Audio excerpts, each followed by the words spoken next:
We acknowledge that Tri-Cities Community Television operates on the traditional, ancestral, and unceded territory of the Coquitlam First Nation. We thank the Coquitlam who continue to live on these lands and care for them along with the waters and all that is above and below. Hi, I'm Kathy Chenna with Tri-Cities Community TV. You might know me as their host, but I'm also the executive director. Back in 2012, Tri-City Community TV primarily received its funding through civic grants and funds it received from community builders such as the Coquitlam Foundation and Port Moody Rotary Club, who saw value in supporting community TV in the region. For the past 3 years, Tri-City Community TV has received its funding from two primary sources. Heritage Canada pays for more journalistic programming through their local journalism initiative fund, and TELUS Optik TV has been funding Tri-City Community TV's arts and culture programming through their Story Hive program.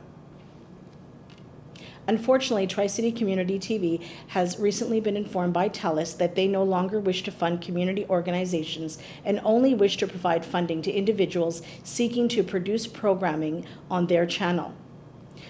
Without this much-needed funding, Tri-City Community TV will no longer be able to produce coverage of many of the community events that take place here in the Tri-Cities. Coming up on this month's edition of Tri-Cities Magazine, we'll hear from some of our community leaders who are going to be impacted by this decision.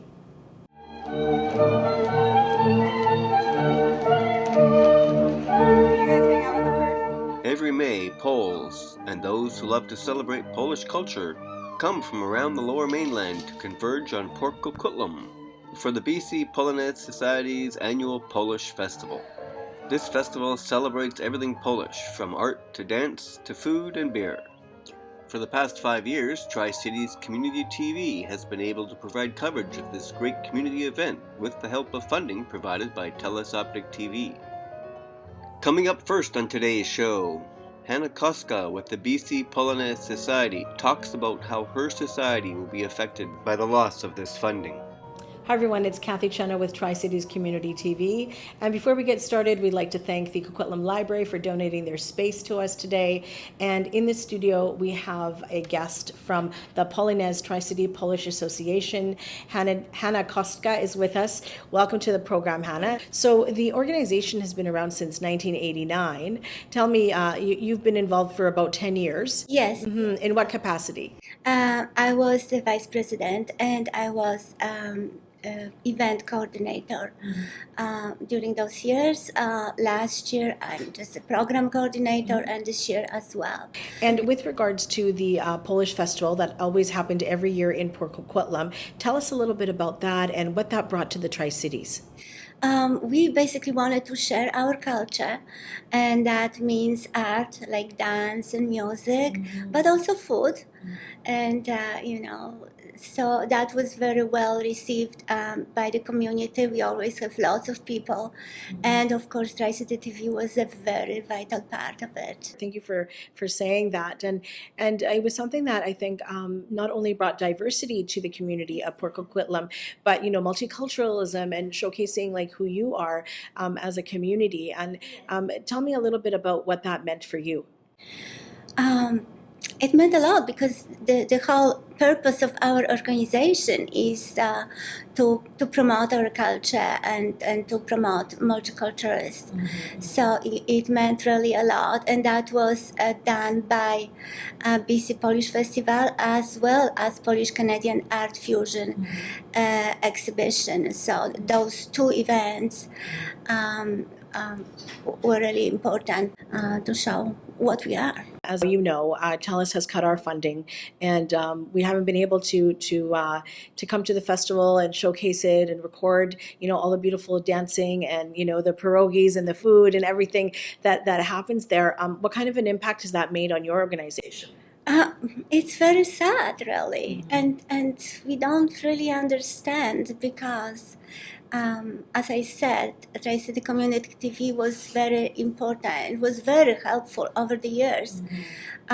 We cooperated with them for 10 years, more.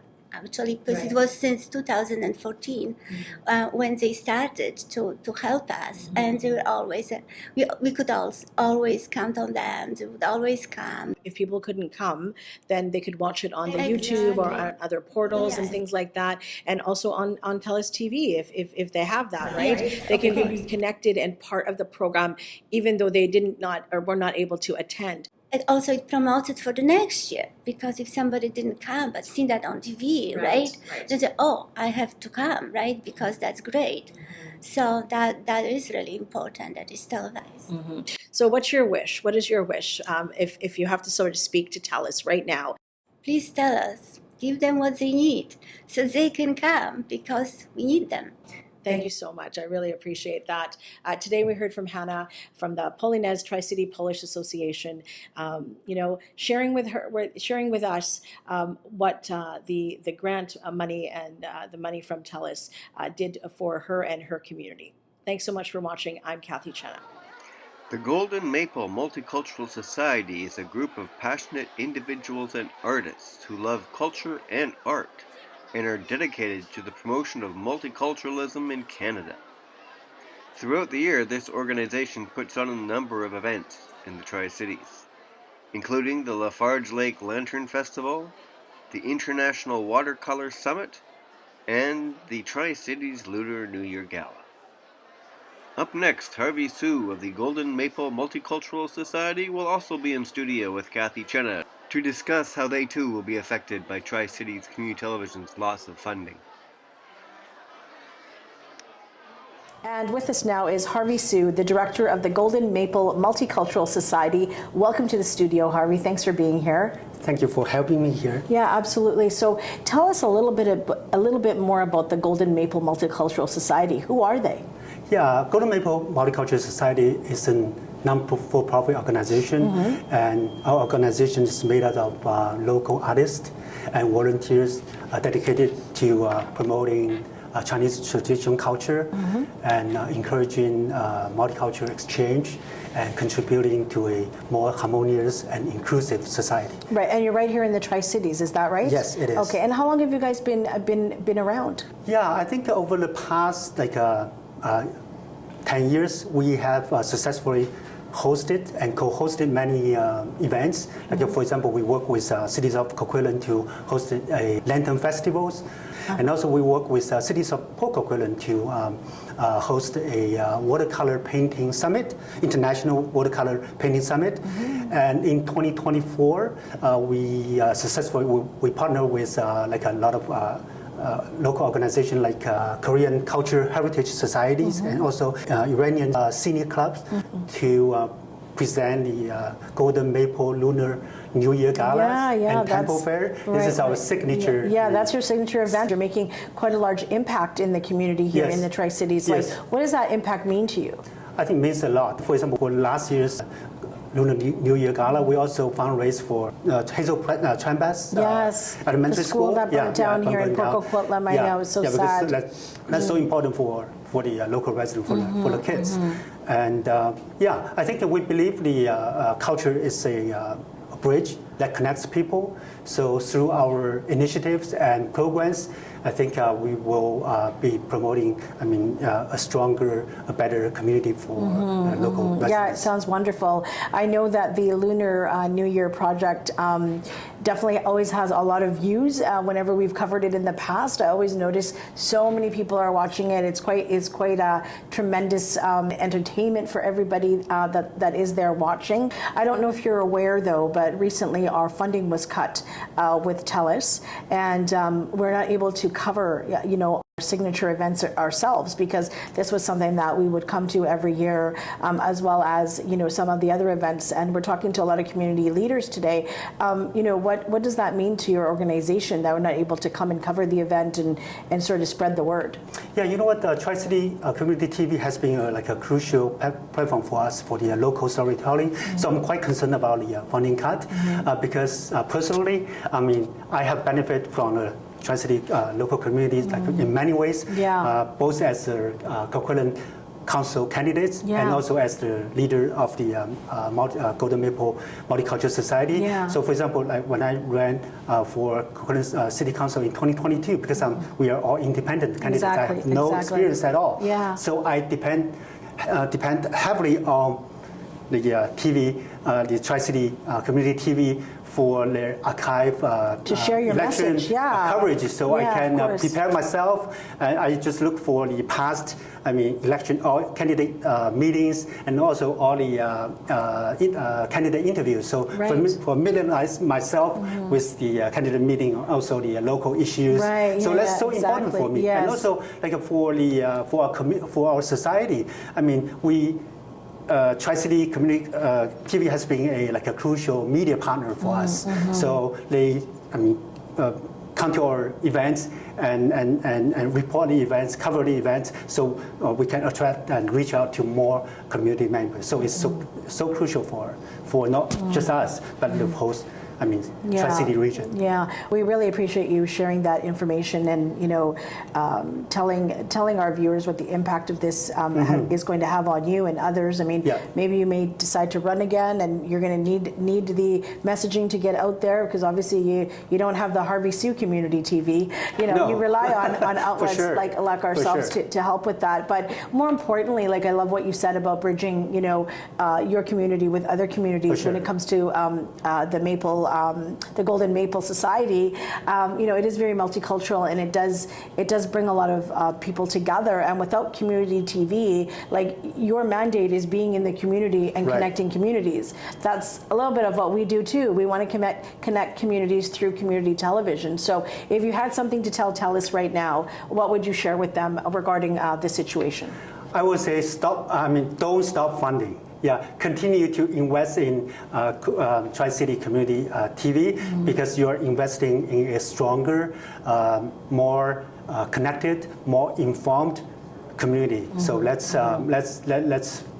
a great thing for the community. So don't stop the funding. Fantastic. We really appreciate you being here and sharing your story and your sentiments with everyone. I'm Kathy Chenna with Tri-Cities Community TV.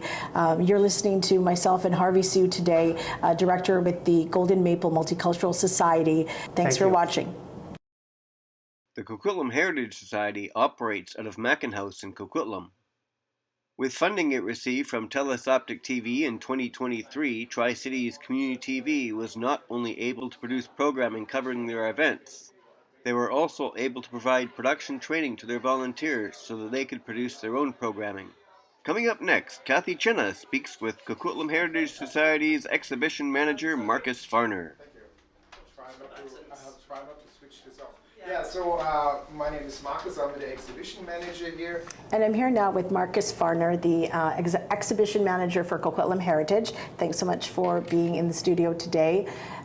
Please tell us a little bit about what is Coquitlam Heritage and what's your role as the exhibition manager there? Yeah, thanks for having me. Well, Coquitlam Heritage is a museum located near Mackin Park, and we sort of tell the story of Coquitlam and the communities that make up Coquitlam. That's sort of in short. We are originally we are there because of the Fraser Mills. Okay. That was like the big provider of work and everything, and that was really crucial for the area. And we are in the house of the former general manager of Fraser Mills, and we have Mackin House. Yes. And there's a small little train station as well attached, and a caboose. And my role is to set up all kinds of exhibitions. We had an exhibition on bread. We have now one really exciting thing coming up on hobbies. So pretty much all the displays that you see currently, they're You're in charge of these displays and sort of putting them all together. Researching them, getting artifacts, reaching out in the community. Right, the days are over where someone like me would just tell someone else's story. So reaching out where appropriate into the community and bringing their stories into the museum to sort of diversify also the voices that we have in the museum. Okay, it sounds like you're having a good impact on the community and you're getting different diverse cultures coming into your lower location. And I think also at the end of the day, that's important. I mean, the Tri-Cities is very multicultural. And this is something that you love to do, right, Marcus? Yeah, well, this is something, it's right in your wheelhouse. It's totally up your alley. You're a graphic designer and you do all of that great stuff here in the community. You live, work, and play in the Tri-Cities, so that's fantastic. So in terms of, I wanted to sort of ask you some questions. I'm not sure if you've recently heard, but, TELUS is cutting our funding, and therefore, programs like yours, we can't come into the space and do the recordings that we used to do along with other community groups. We're not able to because of the funds that have been cut. What does that mean to you and your organization?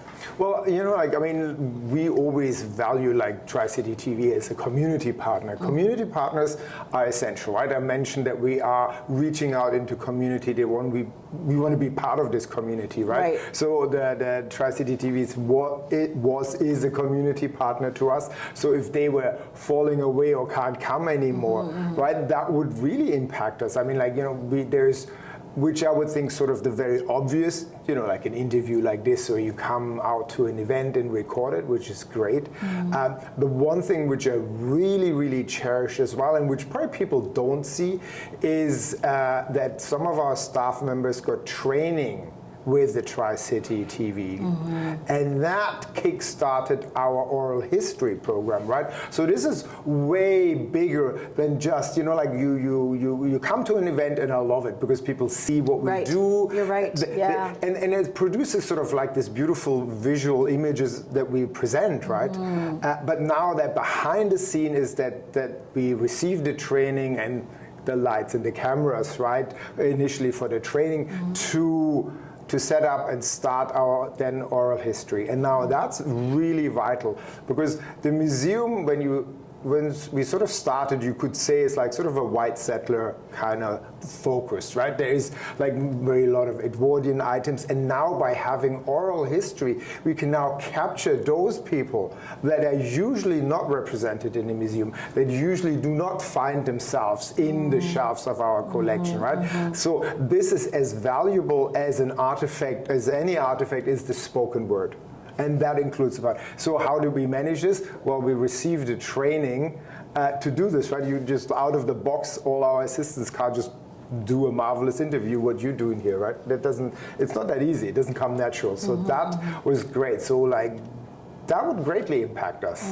It's interesting that you bring that up because a lot of people, talk about a lot of different community leaders. It's great to have community TV come on site and, you're recording and everyone's excited. Whoa, community TV is here, but you're talking about another essential part of this, which is the training, the behind the scenes, the getting the volunteers out there, showing them how to edit, showing them what it's like to be behind a camera, etc. So that's very, very important to our community. That's vital. And I mean, and the recording as well. Right, of course, it's like you want something in, as much as we are proud to represent and capture the voices of our community, we also want to be, that is part of it, right? It's the community filming us and presenting us. So this is all, it's that localness. I think that's really important. That's great. And if you could talk to TELUS right now today, what would you tell them? Well, I would think don't stop the funding, give them as much as you can, because it's actually really crucial to our cultural institutions, right? It's not just because I say, I'd like funding for my museum, but it is really, really essential for, and I know you've done this, I worked in a different museum before, and you've done this for other places too, right? Yes. So I think it is really crucial for our cultural life, because, without this, what would we be? We just have a few shops and nothing else. I mean, this is what makes the community. This is what represents all of us. I think it's essential. So, well, you sound like an amazing advocate, Marcus. Thank you so much. For those of you that don't know, Marcus Farner is the past executive director of Tri-Cities Community TV as well. He does speak about passion. Thanks so much for watching. According to S.U.C.C.E.S.S, 1 in 4 children struggle with hunger security issues. When children are hungry, they don't learn well. That's why the Rotary Club of Port Coquitlam invest in initiatives such as food drives and the Starfish Backpack program to ensure that children are successful in their learning journeys. With the funds it has received from TELUS Optik TV in past years, Tri-Cities Community TV has produced programming in partnership with service organizations such as the Rotary Clubs of the Tri-Cities, as well as the Miardville Community Alliance, the Coquitlam Kinsmen, and the Soroptimists of the Tri-Cities. Coming up next, Kathy Chenna interviews Rotarian Glenn Brown.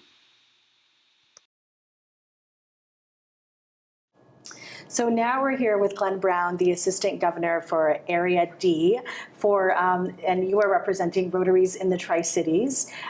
You've been here before many times, but just for people that are listening in and watching, please share with us, what does Rotary in the Tri-Cities do? Right. Well, first of all, Rotary is part of a broader, a worldwide organization with over 1 million members, but it really operates at the community level.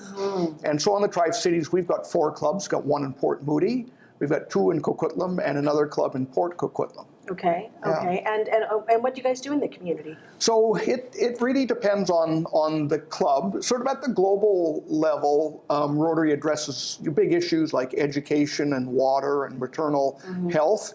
And so some of those translate to the local level as well. A lot of our clubs are really interested in environmental issues, in education, but some pay a particular interest in maybe a local project. So some of our club members work at in Intervisions, which is an addiction recovery home, or others are going to extended care facilities and helping out there, either with maybe doing some gardening or actually working with the clients and residents in those kinds of facilities, creating great program opportunities. Sometimes it's fundraising. Most clubs have grant program. So when we do have fundraisers, we're able to give money to the community and really invest it in some local groups and local projects. And on that note, I want to thank you again for funding us when we applied for one of your grants, and we received that late last year for $3,000 for our equipment. And I want to thank you for doing that, and your organization and your group. It was a very early morning at 7:30 where we got together with 30 plus people to have some breakfast. That's right. We're not all morning clubs. No, you're not. So a couple are morning clubs we have, and we have a noon and an evening club. So I say clubs have different cultures and different ways of doing business, and there's got to be a good fit for you out there. So Glenn, why did you get involved in Rotary? What's your inspiration behind that? Well, I think Rotary really wants to make connections within the community. And I have to say, I was working for the government at the time, and part of my role in my government job was really to make those connections in the community. And I talked to some other community leaders, and the high school principal of the school that my kids were attending suggested I come to Rotary. And a couple of things happened out of that experience for me. One is a great learning experience because of the kind of speakers that we had. And then just the opportunity to participate in community service, to go and do things, whether it's pull weeds or organize events. So Rotary actually became a different thing for me than what I originally anticipated. And how does Rotary decide which community causes they want to work with? Well, certainly at the global level, there are defined areas of focus like literacy, clean water, education. But at the local level, it's really about what members want to do. So if you've got a group that's really interested in arts and culture and they want to fund the arts, or if they want to provide a computer lab to a school, or if they want to rebuild a trail, that's really up to the local club. So when you travel through various communities, you'll see different things. You'll go into one town, you'll see the Rotary bandstand. You go to the next town, you'll see the Rotary track or the Rotary field house. And so those all evolve based on what the interests of the club and the club members are, and the needs of the community that they live in. So the club would collectively get together and decide the kinds of projects and things they want to support. Exactly. You invest in organizations that are doing things for the community. That's right. Right. So let's take out the word organization. Okay. And put in Tri-Cities Community TV. Sure. And so you invested in us. Yes. Because?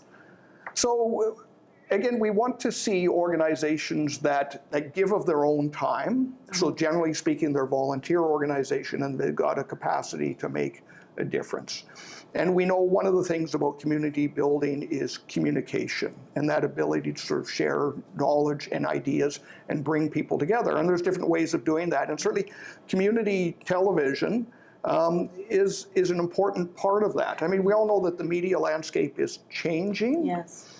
But and there are transitions in terms of what's broadcast and what's online and what's streaming. But when we look at the different organizations that apply for grants, in part we look at their history, what they bring to the table, the difference they can make, and so when we see, particularly when we see groups that come forward with a particular set of skills. And in this case, that can help not just us, but help other organizations in the community tell their story. That helps them, whether it's to raise money or just deliver their program or their service more effectively. And certainly that was something that we saw with community TV, an organization that could have that kind of impact in our community. So we reached out and we ended up applying for the grant because you probably already know, TELUS has stopped our funding. And, how do you feel when I sort of share that with you? Well, I think it's really, unfortunate because, there are so many needs in our community. And we kind of look at the history in terms of what community television has done and the way they've been operated, and certainly operating in a changing landscape, but bringing I think a certain skill set to the communications business that would not otherwise exist if it had not been for funding that traditionally had come from sources like TELUS. So it really creates some demands, probably I'm certain for your organization, but then for our capacity to really provide service and funding to a breadth of organizations across the community. Well, I really appreciate you coming in today and sharing that. I think that's vital and it's a very important part of our mandate and what we try to do in the community itself. So today you're listening to Glenn Brown, the Assistant Governor for Area D for Rotaries right here in the Tri-Cities. I'm Kathy Chenna. Thanks so much for watching. With the funding it has received from TELUS Optik TV in past years, Tri-Cities Community TV has produced a number of stories promoting the various services provided by the Coquitlam Public Library, such as the free media digitization suite located at their Poirier branch, and their mobile link bus service, which helps expand their services throughout the community. For the past 3 years, Tri-Cities Community TV has produced coverage of the Coquitlam Library's Science Expo. This program shines a light on local youth interested in science and gives them an opportunity to present their experiments in front of the camera. It has fast become an audience favorite.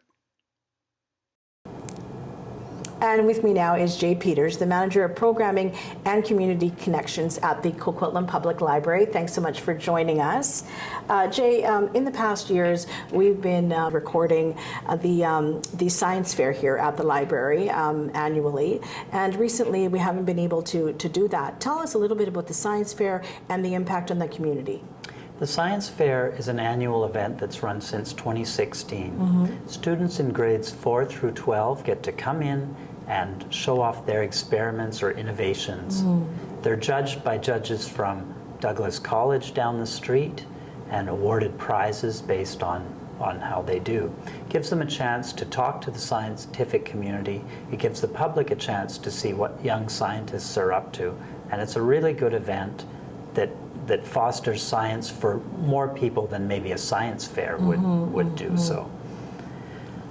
In the past, we're very grateful for Tri-City Community TV's help in coming to cover the event, and you do very extensive work on it. All the editing, you give students a chance to talk about their innovations and experiments right on camera, something that they're knowledgeable about. It gives them TV experience from a young age, which is really nice. The other thing that your work does, it shows the community what we're doing and what we're about. bringing different groups of people together to have an event that is beneficial not only for the students, but for the school district, for their parents, and for the Douglas College.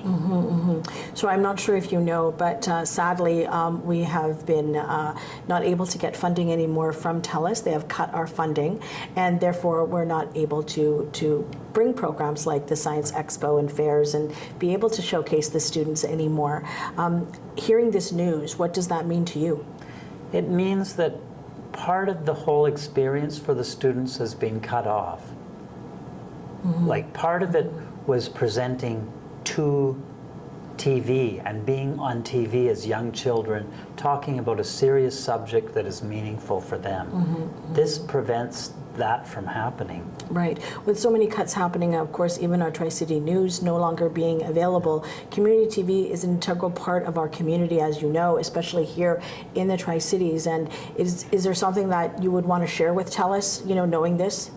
I'd like it if TELUS could consider funding Tri-City Community TV again, because it does so much for the community, so many events, not just the science fair, Science Expo, but for everything. I feel like we have a very good partnership. You know, our studio's right here at your location, and you know, the Science Expo has been really a success. It's a long program for kids. I get to see all the different projects and the excitement in their eyes. So we really do appreciate you sharing with us, you know, the impact that this has made on your community, and hopefully we will be able to get some funding with community leaders like yourself. So I really appreciate you coming into the studio and sharing this information with us. Today we heard from Jay Peters, a team leader here at the Coquitlam Public Library, sharing with us what the TELUS funding meant to him and the community, especially the kids of the Science Expo. Thanks so much for watching. It's Kathy Chenna with Tri-Cities Community TV.